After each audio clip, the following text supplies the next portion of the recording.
সবাইকে আমন্ত্রণ। Clemon beyond the গ্যালারিতে হাজির হয়ে গেছি আমি রেজওয়ানুজ্জামান। আর আজকে আমাদের সঙ্গে দুজন অতিথি আছেন, পরিচয় করিয়ে দিতে চাই। দুজনই জাতীয় দলের ফুটবলার, এই সম্প্রতি মালদ্বীপের বিপক্ষে সিরিজে খেলেছেন। তপু বর্মন নেতৃত্ব দিয়েছেন এক ম্যাচে, স্বাগত জানাচ্ছি তপু বর্মন। এবং আমাদের সঙ্গে আরও আছেন মুজিবুর রহমান জনি, আলোচিত তারকা, বাংলাদেশকে সমতায় ফিরিয়েছেন অসাধারণ গোল করে, স্বাগত জানাচ্ছি আপনাকেও। আমরা কথা বলবো দুই অতিথির সঙ্গে, তবে শুরুটা করতে চাই একটা শোক সংবাদ জানিয়ে। আপনারা জানেন যে বাংলাদেশের ফুটবলের কিংবদন্তিদের একজন, স্বাধীন বাংলা ফুটবল দলের অধিনায়ক জাকারিয়া পিন্টু আজকে মারা গেছেন। 81 বছর বয়সে হাসপাতালে ভর্তি ছিলেন তিনি অসুস্থ হয়ে। তার প্রতি শ্রদ্ধা জানিয়ে আমাদের এই অনুষ্ঠান শুরু করছি। ফুটবল নিয়ে যে কোনো প্রশ্ন অথবা মতামত থাকলে আপনারা আমাদের সঙ্গে যুক্ত হতে পারবেন এই অনুষ্ঠানে। ফোন করতে হবে স্ক্রিনে দেখানো নম্বরগুলোতে। আমরা তপু বর্মন এবং মুজিবুর রহমান জানি দুজনের কাছেই জানতে চাই যে আসলে বাংলাদেশের ফুটবল নিয়ে অনেক কথা হচ্ছে, অনেক আলোচনা হচ্ছে যে বাংলাদেশের ফুটবল আসলে কি নিচের দিকে নামছে নাকি আসলে কোন জায়গায় উপরের দিকে উঠছে, এই বিষয়ে আছে। কিন্তু আপনাদের লাস্ট ম্যাচটা দেখতে গিয়ে বাংলাদেশ ক্রিকেট দলের সাবেক অধিনায়ক তামিম ইকবাল বলেছেন যে এখনও ফুটবল বাংলাদেশের জনপ্রিয়তম খেলা। আমরাও সেটা বিশ্বাস করতে চাই, মানুষ হয়তো বা বিশ্বাস করে, কিন্তু পারফরমেন্স দিয়ে কি সেই বিশ্বাসের জায়গাটায় আপনারা আস্থা তৈরি করতে পারছেন কি পারছেন না? মানে আপনার মতামতটা জানতে চাই ফুটবল নিয়ে ওভারঅল। না দেখেন, তামিম ভাই যেটা বলেছে ডেফিনেটলি আমি এগ্রি করব, কারণ ফুটবল আমাদের মনে হয় যে একটা আবেগের খেলা। এটা ফুটবল এরকম একটা স্পোর্টস, আপনার ছোট থেকে একদম বয়স্ক পর্যন্ত ফুটবলে লাথি মেরেছে। এটা হলো একটা ইন্টারেস্টিং ব্যাপার। আর যেটা বললেন এটা অনেক ইম্পর্টেন্ট ব্যাপার আমাদের জন্য। আমরা কি করছি এটার উপর অনেক কিছু ডিপেন্ড করে আমাদের ফুটবল। কিন্তু দেখেন, আমরা সাময়িক যেই পারফর্ম করেছি এটা যদি বিশ্লেষণ করেন, ডেফিনেটলি আপনার কাছে মনে হবে যে আমরা ভালো করি নাই, কিন্তু আমরা কাদের সাথে খেলেছি এটা অনেক ইম্পর্টেন্ট। কিন্তু আমরা আমাদের সর্বোচ্চ দিয়ে চেষ্টা করি এবং আমাদের সর্বোচ্চটা থাকে সবসময় মাঠে, এবং মাঠের বাইরে আমাদের যে বিহেভটা থাকে সেটাও আমরা চেষ্টা করি সবসময় ডিসিপ্লিনে বজায় রাখার। তো আমার কাছে মনে হয় যে সব কিছু মিলে একটা পারফর্ম তৈরি হয়। তো আমাদের পারফরমেন্সটা যদি আপনার বিশ্লেষণ করেন, আমার কাছে মনে হবে যে আমরা আরেকটু ভালো করতে পারতাম, এটা আমার ওপিনিয়ন। আরেকটু ভালো খেলতে পারবো এবং আরেকটু ভালো করা উচিত ছিল। আমাদের সেই অ্যাবিলিটি ক্যাপাবিলিটি আছে প্রত্যেকটা প্লেয়ারের।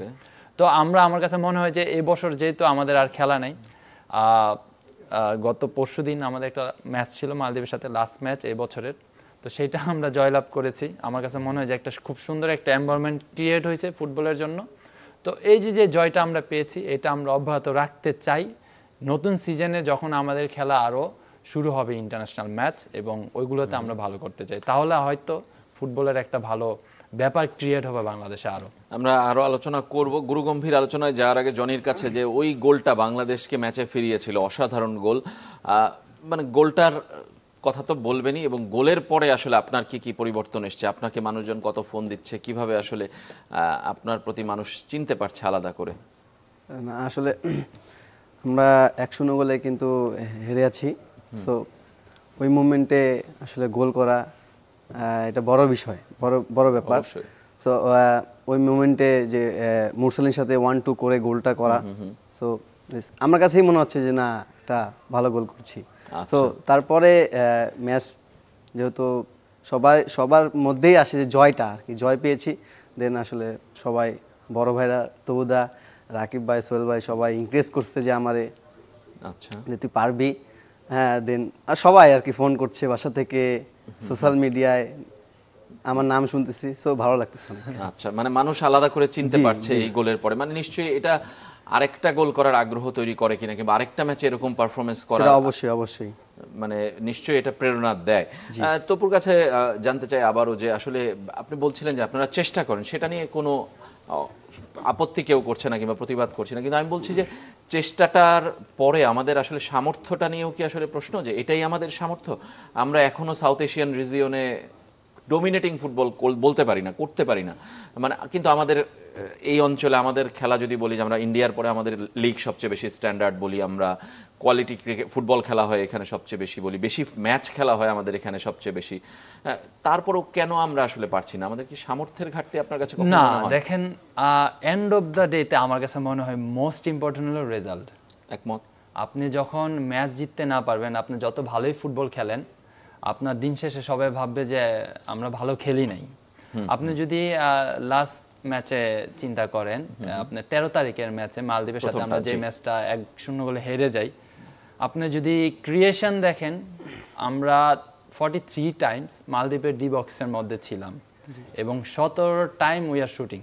17 টাইম আমরা ভারে শুট করেছি, তার মধ্যে 11টা কর্নার পেয়েছি। আর ওই পরিপ্রেক্ষিতে যদি বিশ্লেষণ করেন, মালদ্বীপ অনলি 11 বার আমাদের ডি বক্সে এসেছে। আর কিন্তু দেখেন, এবং বল পজিশনও আমি এক্সাক্ট জানি না, 60-40 হতে পারে কিংবা 65-35। কিন্তু মানুষ খুশি হয় নাই, কেন আমরা জিততে পারি নাই। কিন্তু আমার কাছে মনে হয় জিতাটা অনেক ইম্পর্টেন্ট, কারণ স্পোর্টস আপনার যে কোনো ইভেন্টেই হোক, সাকসেসটা নিয়ে আসলে সবচেয়ে আলোচনা করে। কিন্তু অ্যাজ এ প্লেয়ার আমরা সবসময় চেষ্টা করি, দেখেন আমাদের কিভাবে ফিট থাকতে হবে, আমাদের কিভাবে ভালো খেলতে হবে, এবং আমাদের দিন শেষে যেন বাংলাদেশি মানুষ এবং বাইরের মানুষরা যেন বলে যে বাংলাদেশ টিমটা ভালো খেলছে। এখন ঘটনা হয়েছে যেটা বললাম, যে উইনিং আমাদের হতে হবে, জিততে হবে। আমরা যত ম্যাচ জিতবো, আমাদের প্রতি মানুষের আত্মবিশ্বাস বাড়বে এবং আমাদের কনফিডেন্স বাড়বে। আমার কাছে মনে হয় যে এই যে জয়ের রোটা আমরা স্টার্ট করেছি, এখানে আমাদের থাকতে হবে। একটা টিম যখন এই জায়গায় পারফরমেন্স করে, তার এই জায়গায় যদি স্টেবল থাকে, তাহলে আমার কাছে মনে হয় যে ওই টিমটাই ভালো টিম। তো আপনি যেটা বললেন যে ইন্ডিয়া, দেখেন ইন্ডিয়ার সাথে যখনই আমরা খেলি ইন্টারন্যাশনাল ম্যাচ, আমাদের কিন্তু দেখেন তারা কিন্তু হারাইতে পারে না। আপনি লাস্ট ম্যাচ যদিও দেখেন আমাদের সাথে ড্র করেছে 1-1 গোলে। তো এই যে ব্যাপারগুলি আসে যে উইলিং পাওয়ার। আপনি যখন একটা টিম ওয়াইড ইউনাইটেড ওয়াইজে ফুটবল খেলবেন, আপনাকে হারাইতে পারবে না। তো আমার কাছে মনে হয় যে যেটা আমাদের বেশি শক্তিশালী, সেটা আমাদের করতে হবে ম্যাচে, এবং ডিউরিং ম্যাচে ওই পারফরমেন্স অব্যাহত রাখতে হবে। তাহলে হয়তো কি আপনার মানুষ আমাদের প্রতি বেশি আত্মবিশ্বাসী বাড়বে এবং আমরা তাদেরকে স্যাটিসফ্যাকশন করতে পারবো আমাদের পারফরমেন্স। অবশ্যই। জনের কাছে একটু জানতে চাই যে ন্যাশনাল টিমের এনভায়রনমেন্ট কেমন লাগছে আপনার? এর আগেও গোল করেছেন আপনি, আমি জাস্ট জানা যে এখন কেমন লাগছে ক্লাব দলের সাথে তুলনা করলে, অল্প সময়ের জন্য যদিও জাতীয় দলে থাকা হয়। জি অবশ্যই। এর আগেও আমি একটা গোল করেছি, সেটা দেশের বাইরে, বাট ওইভাবে ওরকম আলোচিত আসে নাই। সো এই দেশের মাটিতে গোল করা, এবং তারপরেও অনেক সাংবাদিক ফোন করা, বড় ভাইরা ফোন করা, সো ডেফিনেটলি অনেক ভালো লাগছে। আর ন্যাশনাল টিমের হয়ে গোল করা তো সবার স্বপ্নের ব্যাপার, সেটা আমার ক্ষেত্রেও। আর ন্যাশনাল টিমের এনভায়রনমেন্ট অনেক ভালো, ক্লাব পর্যায়েও ভালো, বাট ন্যাশনাল টিমে একটু বেশি ভালো। আচ্ছা, ন্যাশনাল টিমের ম্যাচে আমরা দেখছিলাম আপনারা মাঠে দর্শকদেরকে একটু চিৎকার করতে বলছিলেন, কিংবা আরো বেশি একটু মানে সম্পৃক্ত হতে বলছিলেন ম্যাচের সাথে, প্লেয়ারদের সাথে। মানে কারণটা কি, এটা কি কোনো ইম্প্যাক্ট ফেলে আসলে মাঠে পারফরম্যান্সে? সেটা অবশ্যই, দর্শক আসলে ভেরি ইম্পর্টেন্ট ম্যাচে। কারণ এই দর্শকের যে চিল্লানি, আমরা বাংলাদেশের মানুষরা আবেগীয় মানুষ। হ্যাঁ, আমরা হেরে গেলে দুঃখ করি, আবার জিতে গেলে আবার আমাদেরকে নিয়েই তারা আনন্দ করে। সো গোল করার পরে তাদেরকে বলতেছিলাম যে তোমরা একটু চিল্লাও, যেন আমরা মালদ্বীপকে হারাইতে পারি আর কি। আচ্ছা, মানে তখনও কি আপনাদের বিশ্বাস ছিল যে আসলে জিততে পারবে বাংলাদেশ? জি জি, সবসময় আমরা মাঠে নামার আগে আমরা দাদার সাথে কথা বলছি যে দাদা ক্যাপ্টেন, আমরা দলগত একটা খেলা খেলবো এবং এই মাঠ থেকে আমরা জিতে বের হব। আচ্ছা, তপু বর্মনের কাছে জানতে চাই যে দর্শকরা যেটা বললেন যে জেতার পরে আনন্দ করে, আবার হারার পরে কষ্ট পায়। প্রথম ম্যাচে আপনাদের আটকে রাখার চেষ্টা করেছে তারা মাঠের বাইরে, আবার সেকেন্ড ম্যাচে তারাই আপনাদেরকে নিয়ে উল্লাস করেছে। মানে দর্শকরা তো একটা বড় অংশ ফুটবলের। না, এটা সারা ওয়ার্ল্ড ওয়াইড একটা ক্রেজ।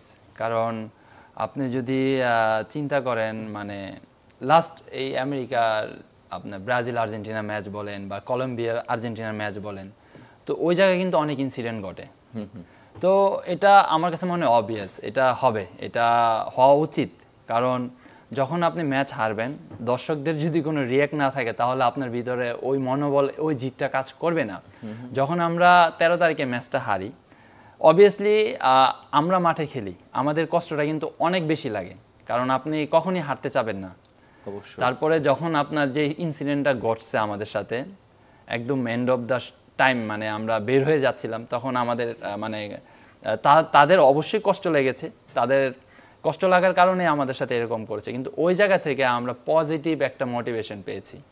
কারণ কিভাবে আমাদের 16 তারিখে ম্যাচটা জিততে হবে, এটা মানে খুবই একটা পজিটিভ মোটিভেশন আমরা নিয়েছি। কারণ কি, আমরা সবাই ঐক্যবদ্ধ ছিলাম এবং একটা মিটিংও করেছি যে আমাদের এনিহাউ 16 তারিখে ম্যাচ জিততে হবে এবং কেউ কারো কোনো কনফিডেন্স লেস করবেন না ডিউরিং ম্যাচে। আচ্ছা, কারণ এই ম্যাচটা আমাদের জন্য, আমাদের সাপোর্টারদের জন্য এবং বাংলাদেশের জন্য অনেক ইম্পর্টেন্ট হয়ে দাঁড়িয়েছে। কারণ আমরা যে ইনসিডেন্টের সম্মুখীন হয়েছি এটা যেন পুনরায় আর না হইতে পারি। আমরা ম্যাচ খেলবো, ম্যাচ জিতবো, জেতার পরে পুরো মাঠ রাউন্ড দিব এবং সবাইকে আমরা বলবো যে আমরা আছি, আপনারাও থাকেন। এবং সেটা করেছেন আপনারা? করেছি আমরা। তো এটা আমাদের একটা টার্গেট ছিল, এটা একটা দলগতভাবে আমাদের একটা জিত ছিল এবং টার্গেট ছিল। এবং এই কারণেই কি আপনারা 2 দিন পর পর ক্লোজ ডোর প্র্যাকটিস করেছেন, একবারে নিবিড়ভাবে অনুশীলন করার জন্য, সবার থেকে দূরে থাকার জন্য? এটাই কি প্ল্যান ছিল? হ্যাঁ, কারণ আমরা বিশ্বাস করেন, টু বি অনেস্ট, জনিকেও জিজ্ঞেস করলে সেম আনসার পাবেন, আমরা খুবই কষ্ট পেয়েছি। কারণ আমরা ডিজার্ভ করি নাই মালদ্বীপের সাথে প্রথম ম্যাচটা হারবো। ঠিক আছে, আমরা গোল করতে পারি নাই, আমরা ভালো খেলছি বা আমরা গোল আটকাইতে পারি নাই, গোল কনসিড করেছি, ঠিক আছে, আমরা চেষ্টা করেছি, কিন্তু আমরা ডিজার্ভ করি না যে ম্যাচটা হেরে যাব। কিন্তু আমি আপনাকে আগে প্রথমেই ব্যাখ্যা দিয়েছি যে আমরা কতগুলা ক্রিয়েট করেছি, তো ওই জায়গায় আমরা গোল পাইনি, কিন্তু ওইটা আমরা মানতে পারিনি, মানে টোটাল টিম। সেই কষ্টটা আপনার জেদে রূপান্তর করেছেন, পরের ম্যাচ জিতেছেন।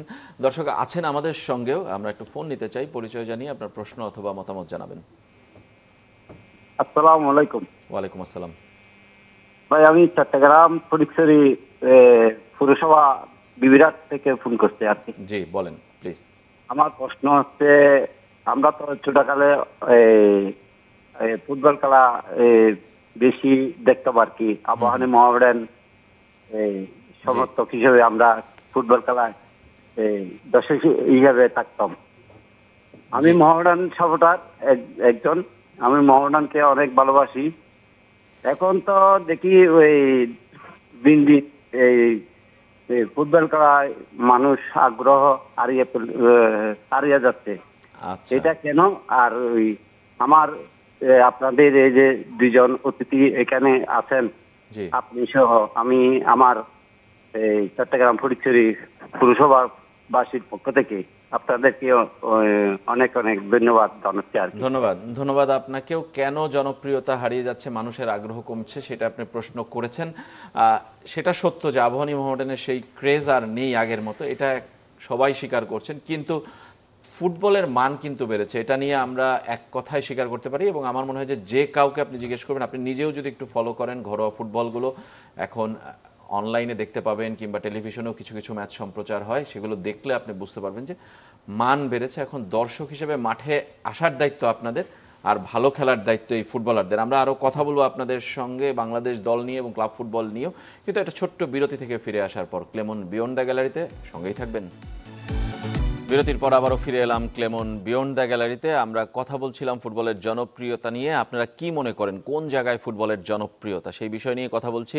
আমাদের সঙ্গে আছেন দুজন ফুটবলার, জাতীয় দলের গত পরশুদিনই মালদ্বীপের বিপক্ষে ম্যাচ খেলেছেন। মুজিবুর রহমান জনি বাংলাদেশের হয়ে গোল করেছেন। আছেন তপু বর্মন, বাংলাদেশের অধিনায়ক ছিলেন এই সিরিজে। আমরা বিরতির আগে দর্শকের একটা ফোন নিয়েছিলাম, ঘরোয়া ফুটবল নিয়ে তিনি প্রশ্ন করছিলেন। এই আক্ষেপ কিংবা এইরকম একটা গণপ্রশ্ন সবার মধ্যে যে আমরা আবাহনী মোহামেডানের সেই ক্রেজ নেই, ফুটবল খেলা ভালো হচ্ছে না। কিন্তু আসলেই কি ফুটবলের মান বেড়েছে? আমি তো বললাম যে বেড়েছে, আগের তুলনায় দলগত মান অনেক বেড়েছে, কম্পিটিটিভনেস বেড়েছে, প্লেয়ারদের স্ট্যামিনা বেড়েছে, স্কিল নিয়ে হয়তো কিছু প্রশ্ন আছে, কিন্তু ফুটবলের মান বেড়েছে। আপনি একমত কিনা তপু বর্মন? আগে প্রথমে। না, একমত ভাইয়া। কারণ আপনার ফুটবল এরকম একটা গেম, এটা আপনার সারা ওয়ার্ল্ড ওয়াইড যেভাবে ইমপ্রুভ হচ্ছে, তার মধ্যে আমাদের দেশও অবশ্যই আছে। এবং আমরাও তাদের সাথে তাল মিলিয়ে প্রত্যেকটি ক্লাব এবং ন্যাশনাল টিমস কমিটি সবাই কিন্তু চেষ্টা করছে, এবং প্লেয়াররাও এখন অনেক অ্যাক্টিভ। কারণ এখন আপনি ইউটিউব বলেন, আপনার অনেক প্ল্যাটফর্ম আছে, সেখান থেকে আপনি স্কিল বলেন, তাদের যেই ফিটনেস নিয়ে কাজ করে প্রত্যেকটি প্লেয়ারের ডকুমেন্টারি আছে, সেইখানে যে সবাই ফলো করছে এবং সবাই দেখছে কিভাবে নিজেকে রেডি করতে হবে, কিভাবে সে ফিট থাকবে। তো ওই পরিপ্রেক্ষিতে যদি আমি বলি, ডেফিনেটলি আমাদের ফুটবল একটা ভালো কাঠামোতে আছে। এবং ডোমেস্টিক লিগগুলো আপনি যেটা বললেন যে অনেক কম্পিটিটিভ, কারণ প্রত্যেকটি ম্যাচে এখন ভালো হচ্ছে। কারণ সবাই কি আপনার ধরেন ফরেন প্লেয়ারগুলি যে কালেকশন করে, প্রত্যেকটি প্লেয়ার টিমেরই আপনার দেখা যায় ভালো ভালো ফরেন প্লেয়ার কালেকশন করে। তো এখন ঘটনা হয়েছে যে আপনার ম্যাচ এসে স্টেডিয়ামে বসে দেখতে হবে। আপনি যখন টেলিফোনে দেখবেন বা টিভিতে দেখবেন, আপনি দেখা যায় যে সেখানে অনেক সিনারি আপনি দেখছেন না, যেগুলো অনেক ইন্টারেস্টিং এবং অনেক অ্যাফোর্ডেবল থাকে। তো আমার কাছে মনে হয় যে সেইগুলো মাঠে এসে যদি আপনি দেখেন, আপনি বেশি উপভোগ্য হবেন এবং আপনি বুঝতে পারবেন যে আসলে আমাদের ফুটবলটা কোথায় আছে। তারপরে সিদ্ধান্ত নেবেন। দর্শক আছেন আমাদের সঙ্গে, এই দর্শক কি প্রশ্ন করতে চান আমরা জানতে চাই। আপনার পরিচয় জানিয়ে আপনার প্রশ্ন অথবা মতামত আমাদের জানাবেন। আসসালামু আলাইকুম, আমি হচ্ছে মেহেদী হাসান অভি, বাংলাদেশি ফুটবলের সাধারণ সম্পাদক এবং প্রতিষ্ঠাতা। জি, Bangladesh football ultras. Football ultras, আচ্ছা জি। আমার প্রশ্ন হচ্ছে তপু ভাইয়ের কাছে। তপু ভাই ভালো আছেন? জি ভাইয়া, ভালো আছেন? হ্যাঁ ভালো আছি। প্রশ্নটা হচ্ছে ওভারঅল 2টা ম্যাচ গেছে ভাই, 2টা ম্যাচের মধ্যে প্রথম ম্যাচটা হারার পর আমাদের থেকে একটা রিঅ্যাকশন গেছে। তো আমার প্রশ্নটা হচ্ছে, আমরা যে সময় গ্যালারিতে থাকি, গ্যালারিতে কিছু সময় যে সময় আপনাদের জন্য চ্যান্ট করি, তখন আপনারা মাঠে যে সময় মানে খেলেন, এরা আপনাদের উপর কিরকম প্রভাব রাখে? আচ্ছা। একটু আগে আপনি বললেন যে মাঠে বসে খেলা দেখতে হবে। আর আরেকটা প্রশ্ন হচ্ছে, আপনাদের প্লেয়ারদের মানে সমস্যাটা আসলে কোন জায়গায়? প্রফেশনাল প্লেয়াররা মানে ওই খেপের মাঠে গিয়ে যে খেলতেছে, এই জিনিসটা ভাই বন্ধ হবে কিভাবে, এটার ব্যাপারে যদি একটু বলতেন। আচ্ছা, তার আগে আপনার কাছে আমার প্রশ্ন যে আপনারা কেন প্রথম ম্যাচ শেষে এমনটা করেছিলেন আসলে, মানে এই কারণটা কি, প্লেয়ারদের আটকে রাখার চেষ্টার কারণটা কি? আটকে রাখার চেষ্টার কারণটা হচ্ছে ভাই, আমরা হচ্ছে প্রত্যেকটা ম্যাচই মানে মাঠে থাকি, প্রত্যেকটা ম্যাচই মানে দল যে 7টা গোল খাই, তখন আমরা মাঠে যাই, 5টা গোল খেলে আমরা তখনও মাঠে যাই। সেটা তো মাঠের সমর্থকদের কাজই, তাই অবশ্যই তাই করবেন। জি, সমর্থকদের কাজই এটা, কিন্তু আমরা হচ্ছে প্রত্যেকটা ম্যাচেই মানে দেখতেছি যে দল ইমপ্রুভ করতেছে, কিন্তু ইমপ্রুভমেন্ট ভালো খেলা আমরা একটুকি আর সীমাবদ্ধ থাকতে চাই না, আমরা এখন প্রত্যেকটা ম্যাচ জিততে চাই। অবশ্যই। তো এই মেসেজটাই যাতে আমরা প্লেয়ারদেরকে দিতে পারি, তাদের মধ্যে যাতে একটা জেদ কাজ করে, এই জন্যই আমাদের তাদের বাস আটকানো। আচ্ছা, এই কারণে আপনারা বাস আটকে রাখতে চেষ্টা করেছিলেন, প্লেয়ারদেরকে মাঠ থেকে বের হতে দিতে চাচ্ছিলেন না।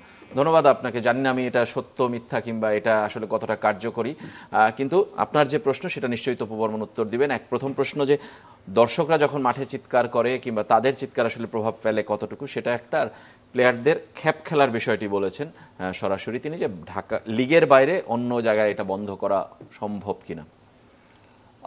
দেখেন, জনি অলরেডি বলেছে যে আপনার যখন আমরা ডিউরিং ম্যাচে সাপোর্টারদের মানে যেই সাউন্ডটা, লাইক এটা একটা পজিটিভ এনার্জি আমাদের টিমের জন্য, প্রত্যেকটি প্লেয়ারের জন্য, এবং তার সাথে অপোজিশনে কারা খেলছে তাদের জন্য থ্রেটেবল।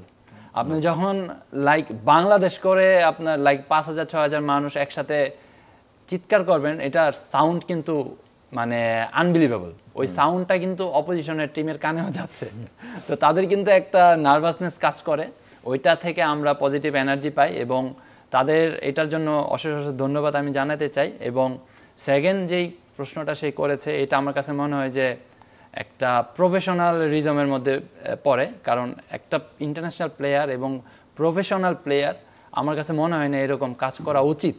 কারণ এটা আমার কাছে মনে হয় নিজের ব্যক্তিগত রেসপন্সিবিলিটিটা বেশি কাজে লাগাইতে হবে।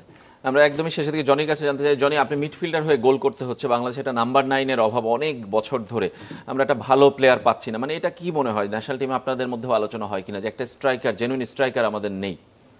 না আসলে আমি এতটুকু বলতে চাই, আমাদের কোচের একটা কোচের এক একটা ফিলোসফি থাকে। জি। তো আমাদের নাম্বার 9 নাই, নাম্বার 9টা নাই কেন? সেটা হচ্ছে আমরা ঘরোয়া লিগে যদি আমরা নাম্বার 9-এর সুযোগ পাওয়া হয়, সেখান থেকে কিন্তু নাম্বার 9 বের হয়। বাট ওইখানে দেখেন ওখানে তো ফরেনাররা খেলে, বেশিরভাগ ফরেনাররা খেলে। সো এই জন্য আর কি নাম্বার 9টা খুব কম পাওয়া যায়। আচ্ছা, মানে এই তার মানে কি আপনিও বলছেন যে বিদেশি কমিয়ে দেওয়া, ওইখানে দেশি প্লেয়ারদের ট্রাই করানো উচিত, নাকি নিচের সারির লিগগুলো, চ্যাম্পিয়নশিপ লিগ বলি কিংবা ছোট দলগুলোতে বলি, সেই দলগুলোতে যারা খেলছে তাদেরকে ট্রাই করা উচিত? না অবশ্যই, দেখেন ডে বাই ডে ইমপ্রুভ হবে। সো চ্যাম্পিয়ন্স লিগ যেহেতু আসে, সেখান থেকে প্লেয়াররা যেন বের হইতে পারে, সেই ইয়েটা নিয়ে যেন ফেডারেশন কাজ করে যে প্রিমিয়ার লিগে যেন দেশি প্লেয়াররা আসে। একদম শেষ প্রশ্ন, 2025 সালটা কেমন হবে আপনার কি মনে হয় ন্যাশনাল টিমের জন্য? আমি কথা বলছি যেহেতু আমরা শেষ ম্যাচে আমরা উইন হয়েছি, সো সবাই শেষ ম্যাচটাই ফলো করে। সো 25 সালে ইনশাল্লাহ আমরা ভালো ব্যাক করব আর কি। 25 সালে অনেকগুলো ম্যাচ, এশিয়ান কাপ বাছাই আছে, সাফ ফুটবল আছে, অনেকগুলো খেলা, মানে আপনার প্রত্যাশাটা কি দেশবাসীর জন্য? শেষ করবো আমরা। দেখেন, আমরা মনে হয় এখন এশিয়া কাপের পট 4-এ আছি তো পট 1-এ আপনার টিম দেখলাম যে সিরিয়া, ভিয়েতনাম, ইন্ডিয়া, তাজিকিস্তান। তো ওদের সাথে আমাদের খেলা হবে, স্পেশালি ইন্ডিয়ার সাথে খেলা হলে তো ইন্টারেস্টিং হবে। আর সাব টুর্নামেন্ট আমরা আসলে আমাদের জিতা উচিত, কারণ আমরা অনেক দিন ধরে সাব খেলতেছি।